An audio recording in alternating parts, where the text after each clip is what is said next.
Mariners for you. The global container business is in chaos. It's a pandemic-induced buying surge that we have never seen before. We are trying to deal with a surge in demand, which is completely unprecedented. Both a surge in demand because the consumers are spending, but also a surge in demand as large retailers actually stop buying stuff in Asia in the second quarter of 2020 and well into the summer. Maersk, the world's largest container shipper, has seen both higher volumes and record profits.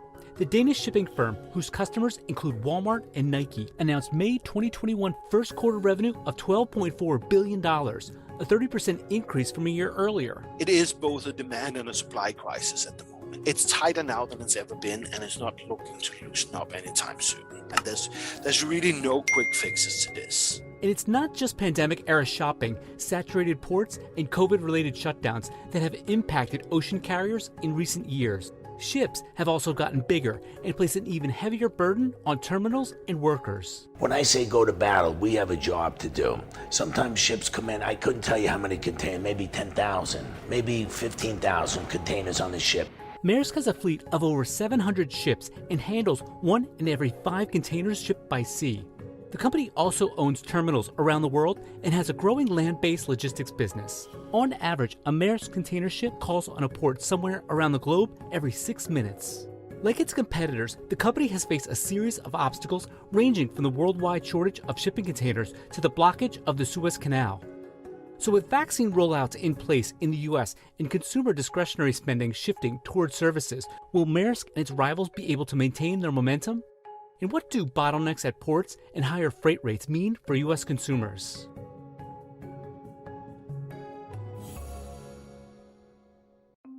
The pandemic has caused havoc for the global supply chain. The market is in turmoil right now, but not because anybody did anything wrong. Everybody did actually what they were supposed to do. The problem started in Asia. In early 2020, China, home to 7 of the 10 largest container ports in the world, shut down for 2 months, causing exports to plummet.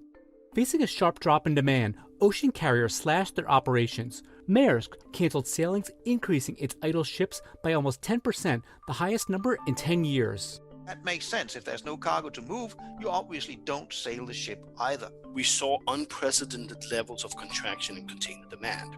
We saw, globally speaking, 15 to 20% of container demand simply just evaporated as everybody on the demand side of things, the destination countries in North America and Europe basically cut their spending way back. But with consumers stuck at home with little to do, that drop in demand quickly reversed course as Americans pivoted to upgrading their living rooms, backyards, home offices, and home gyms. Apparently, the US consumer got bored sitting at home and found out, let me just buy oodles of stuff online. The surge in demand coincided with a series of other complications for the industry too. One problem for the carriers was the shortage of containers where they were needed most, in Asia. So the US demand boom starts at a point in time where I am no longer replenishing my inventories of empty containers. That's why when you then get into autumn, you run out of empty containers in China. Canceled sailings at the start of the pandemic led to stockpiles of empty containers in Europe and elsewhere. That causes freight rates to increase extremely rapidly. Freight rates at Maersk increased 18% during the second half of 2020.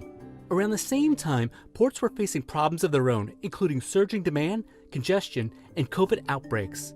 In January 2021, more than 40 cargo ships were stacked up outside of the ports of Los Angeles and Long Beach. And even under normal market circumstances, handling 30% more cargo through a port, that is highly challenging because it's not enough to get the containers off the ships into the port. You also need 30% more trucks to drive into the port to pick it up and get it to the rail and so on and so forth. But to make matters worse, this happens at the same point in time where a sizable proportion of the port workers contract COVID. By February 2021, containerized shipping rates to the West were up 30% from a year earlier. Shipping rates to the East Coast from Asia were up as much as 5 times during the same period. The Port of New York and New Jersey is home to the East Coast's busiest port, and the region is one of the world's most concentrated consumer markets. Maersk's APM terminal is one of 6 terminals which operates at the port and serves roughly 13 to 15 ships a week. We never know what's going to happen when you wake up in the morning. There could be a snowstorm, or there could be heavy rain, there could be winds. While the facility experienced a drop in volume at the start of the pandemic, stay-at-home shoppers led to a brisk rebound in terminal activity. By the end of 2020, APM's volume surged nearly 25% over the previous year's levels. We didn't miss a beat. We had to go to work. Critical cargo was coming in for all the healthcare workers, and actually all cargo was needed in the entire region. And it's not just pandemic-era shopping that has caused port traffic to surge. In recent years, container ships have experienced their own massive growth. Today, what you'll see out there is our Maersk Guthorm. That's a ship that's sailing on the TP12. We'll start her with 6 gangs. That means there'll be 6 cranes working on her. Probably be about 3,000 moves, and she will be expected to sail Friday morning, probably about 1 o'clock. So a day and a half, sometimes 2 days to unload these large ships. The modern era of containerized shipping got its start at the port of Newark, New Jersey in 1956, when the first containerized ship sailed to the port of Houston, Texas, carrying 58 8x8-foot containers. Since then, shipping containers have become the backbone of the global economy.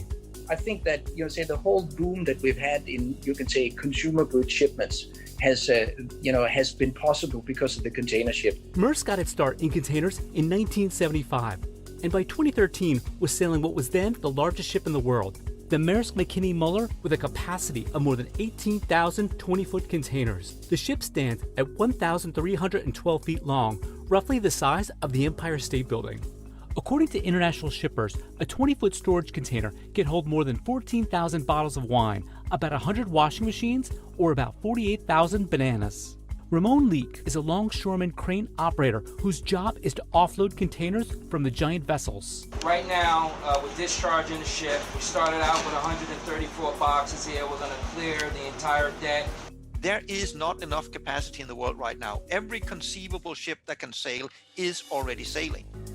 So every time there is a vessel that suffers for that minor engine malfunction, there is no replacement vessel to be found. It's just not possible. Imports to Port Elizabeth include consumer household goods like furniture and clothing. Exports can be anything from agricultural goods to waste paper. Because of the trade imbalance, containers are often shipped back to Asia empty. We're moving a lot of empty containers from this terminal, so a lot of choice New Jersey air is being sent away from here to other locations. And even the cargo that moves on the backhaul out of, for example, North America is not fully paying for its own way, because it's a lot of scrap metal, used to be a lot of waste paper, and very low value goods. In April 2021, the port of Newark and New Jersey's cargo volume set a new record, the 9th month in a row at 18% above pre-COVID levels. And according to workers on the front line, the pace of cargo is unlikely to diminish anytime soon. The ships are getting bigger, the workload is getting bigger, they're hiring more labor, more trained, skilled labor, but as the future goes, I'm sure the ships are going to even get bigger than they are now. Container shipping is often unpredictable and dangerous work that can involve everything from engine failures to typhoons. In a January 2021 voyage from China to LA, the Maersk Essen lost 750 containers overboard in bad weather. 2 months later, the Ever Given, one of the world's largest container ships, became wedged in Egypt's Suez Canal, suspending traffic for almost a week. The Suez Canal handles about 12% of global trade.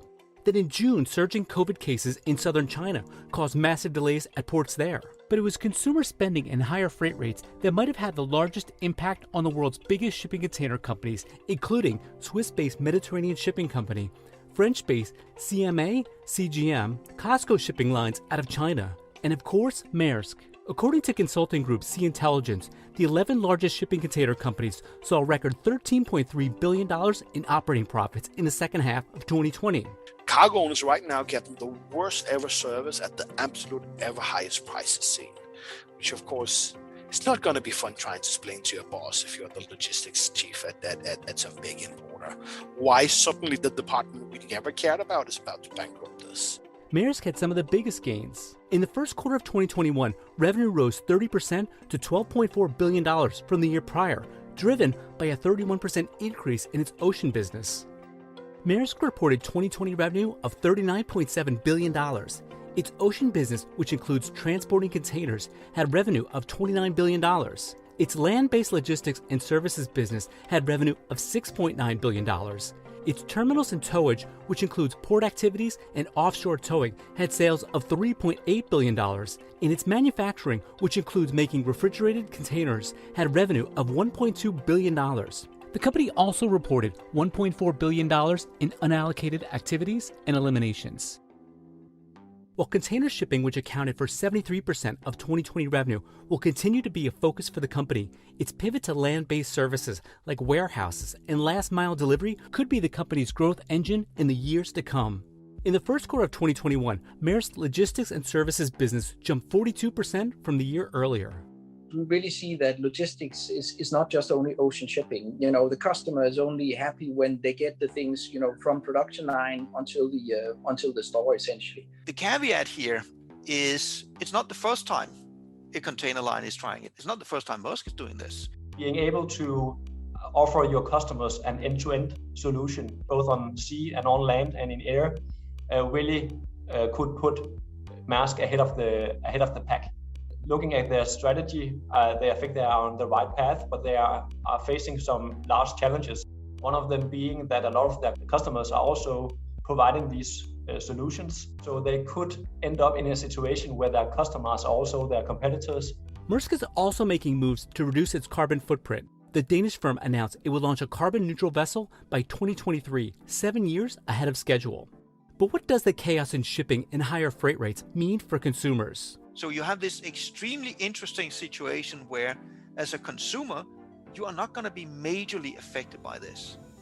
As a company, this might actually be life-threatening depending on what it is you're shipping. According to a June 2021 analysis of spot rates by Sea Intelligence, higher freight rates could be an existential threat to cargo owners shipping large, bulky items. The study said freight accounts for up to 27% of the retail value for small appliances, 41% for large appliances, and up to 62% for assembled furniture. One note, cargo owners with long-term contracts in place will see freight rates lower than the current spot rates, but still higher than a year ago. Before anybody thinks this is catastrophic, we can't move any cargo around the world, supermarket shelves are going to run empty. No, that's not the case. What the case is, most cargo in the world can still move. It is much more expensive to make it move, but it can still move. But there's a tiny proportion of the cargo that will not move. Now, if I'm a container line, this is fantastic. They've never been as profitable as they are now. I'm sure that is not how they would phrase it. They would probably be very sorry about this poor service level they give to their customer, but they're more profitable than ever before.